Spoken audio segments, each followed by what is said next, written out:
So guys, IAS coaching హైదరాబాద్లో join అవ్వాలా లేకపోతే బెంగళూరులో జాయిన్ అవ్వాలా? ఈరోజు ఈ టాపిక్ మీద మనం మాట్లాడుకుందాము. నేను హైదరాబాదు, బెంగళూరు రెండు ఏరియాస్ తిరిగాను అండ్ రెండు ఏరియాస్లో ఐఏఎస్ కోచింగ్ ఇన్స్టిట్యూట్స్లో పనిచేశాను అండ్ రెండు ఇక్కడ హాస్టల్స్ ఎలా ఉంటుంది, అక్కడ స్టూడెంట్స్తో మాట్లాడాను అండ్ హైదరాబాద్ కూడా మాట్లాడాను, ఢిల్లీ కూడా ఫ్రీక్వెంట్గా వెళ్తూ ఉంటాను. సో ఇక్కడ ఏంటి అంటే కొన్ని కామన్ బేసిక్ పాయింట్స్ అనేవి నేను ఇప్పుడు మీ ఇక్కడ మనం మాట్లాడుకుందాం. చాలామంది హైదరాబాద్లో కంటే బెంగళూరులో బాగుంటుంది, హైదరాబాద్లో కంటే ఢిల్లీలో బాగుంటుంది, ఢిల్లీ సివిల్స్ హబ్ కాబట్టి ఐఏఎస్ కోచింగ్, యూపీఎస్సీ కోచింగ్ అక్కడే బాగుంటుంది, అక్కడ తర్వాత ఎక్కడైనా బాగుంటుంది అన్నట్టు చాలామంది మాట్లాడుకుంటూ ఉంటారు.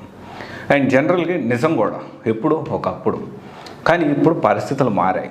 సరే, ఇప్పుడు హైదరాబాద్ వర్సెస్ బెంగళూరు చూసుకుంటే ఫీ విషయం ఎలా ఉంది? జనరల్గా ఏంటి అంటే లాస్ట్ ఇయర్ నేను వెళ్ళినప్పుడు కూడా హైదరాబాద్లో ఫీజుకి బెంగళూరులో ఫీజుకి కొన్ని ఇన్స్టిట్యూట్స్, టాప్ ఇన్స్టిట్యూట్స్ కొన్ని చేంజెస్ అయితే ఉన్నాయి. అరౌండ్ 1,20,000, 1,40,000, 1,50,000 అట్లా ఉన్నాయి. వితౌట్ సీసాట్ 1,10,000, 1,95,000 అండ్ 1,20,000 ఇలా ప్రొవైడ్ చేస్తున్నారు.